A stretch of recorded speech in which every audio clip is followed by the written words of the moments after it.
अरे कपड़े धूप में किससे पूछकर सुखा रहे हो? तुम्हारे बाप की धूप है क्या? धूप चोर कहीं के, शर्म नहीं आती? गरीब मुल्क को नुकसान पहुंचा रहे हो, हुकूमत को लूट रहे हो। अरे साहब, पूरी दुनिया के लोग कपड़े धूप पर ही सुखाते हैं, इसमें चोरी कैसी? जल्दी से अपने कपड़े उतारो। क्यों साहब, मुझे बगैर कपड़ों के देखना चाहते हो? अरे जो तार पर सुखाने के लिए लटकाए हुए हैं वो उतारो, अगर नहीं तो खर्चा पानी दो और अपनी जान छुड़ाओ। मैंने धूप चोरी करते हुए रंगे हाथों पकड़ लिया है। अगर जेल में डाल दिया ना तो सड़ते रहोगे पूरी उम्र, तुम्हारी लाश निकलेगी वहां से। धूप चोर कहीं के। अरे साहब, चोरी कैसी? अरे धूप पर हुकूमत ने टैक्स लगा दिया है, अब धूप पर कपड़े सुखाने का बिल आएगा। हाँ, लेकिन साहब हमने तो सुना है कि हुकूमत ने सोलर सिस्टम पर टैक्स लगाया है। अरे सोलर सिस्टम क्या पानी पर चलता है? नहीं साहब, सोलर सिस्टम तो धूप पर ही चलता है। तो टैक्स किस पर लगा? साहब सोलर सिस्टम पर। अरे धूप पर लगा ना, मुझे पागल समझ रखा है क्या? धूप चोर कहीं के। धूप को सरकार ने अपनी तहवील में ले लिया है, खबरदार जो मुफ्त में धूप इस्तेमाल की। अब सोच क्या रहे हो? उतारो कपड़े।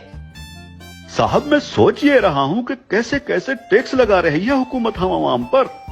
रेडियो हमारे बाप दादा सुनते थे और उसका टैक्स अब हम अदा कर रहे हैं। पीटीवी हम देखते नहीं, उसका टैक्स भी देना पड़ता है। बिजली का मीटर अपने पैसों से खरीदा और लगाया अपने घर की दीवार पर, लेकिन उसका किराया टैक्स की सूरत में देना पड़ता है।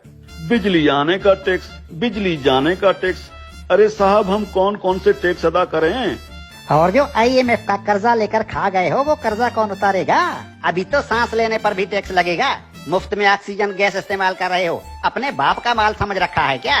तुम लोगों पर तो ऑक्सीजन गैस की चोरी का केस भी बन सकता है, सीधे जेल के अंदर जाओगे। अरे साहब, ये क्या बात हुई? जुबान लड़ाते हो कानून से। अरे कानून साहब, लेकिन कल को अगर हुकूमत कहेगी कि आसमान पर बादल आ गए हैं, उसका टैक्स दो, बारिश हो रही है, उसका टैक्स दो, तो हम अब क्या बादलों और बारिशों का टैक्स भी देंगे? बादल और बारिश तुम्हारे बाप के हैं क्या?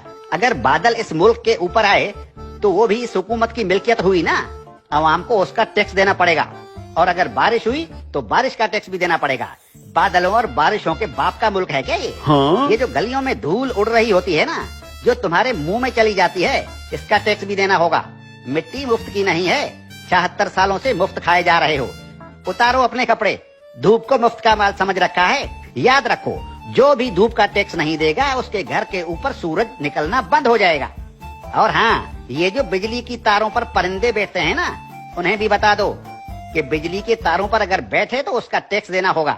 सरकार परिंदों को बिजली के तारों पर बैठने का बिल भेजेगी। हाँ? टट्टी करने कितने बार जाते हो? बस एक बार जाता हूँ, और अगर पेट खराब हो तो कभी कभी 3-4 बार भी जाना पड़ता है। अपना पेट किसी अच्छे मिस्त्री से बनवा लो। अगर दिन में टट्टी एक बार से ज्यादा आई तो उस पर भी टैक्स लगेगा। हाँ, एक बार टट्टी करने पर पेशाब मुफ्त कर सकते। ठीक है कानून साहब, लेकिन पाद और फूसी का भी बता दीजिए। पाद और फूसी गिन गिन के मारा करो, अगर मिकदार ज्यादा हुई तो टैक्स लगेगा। धूप चोर कहीं के, तुम जैसे लोगों ने मुल्क को लूट लूट कर भिखारी बना दिया है। अब ये मुल्क मजीद नुकसान बर्दाश्त नहीं कर सकता। हर चीज को अपने बाप का माल समझ रखा है। अब कानून हरकत में आ गया है, अब ऐसा नहीं चलेगा। हाँ? देखो, मुर्दा लोगों के डेथ सर्टिफिकेट बिल्कुल मुफ्त बनवा सकते हो। और क्या करे हुकूमत इस आवाम के लिए? देखो हुकूमत को कितनी फिक्र है इस आवाम की। अरे हुक्मरान मुल्क की सड़कें बंद करवा कर 100 बड़ी और दुनिया की महंगी तरीन गाड़ियों की कतारें बनाकर दिन रात मगरिब से मशरिक और शुमाल से जुनूब के चक्कर लगा रहे होते हैं। किसके लिए? आप आवाम के लिए। तंदूर पर रोटियां लगवा रहे हैं। इतनी फिक्र है हुकूमत को इस आवाम की। इस हुकूमत के किस किस भलाई से मुंह फेरोगे साले धूप चोरो?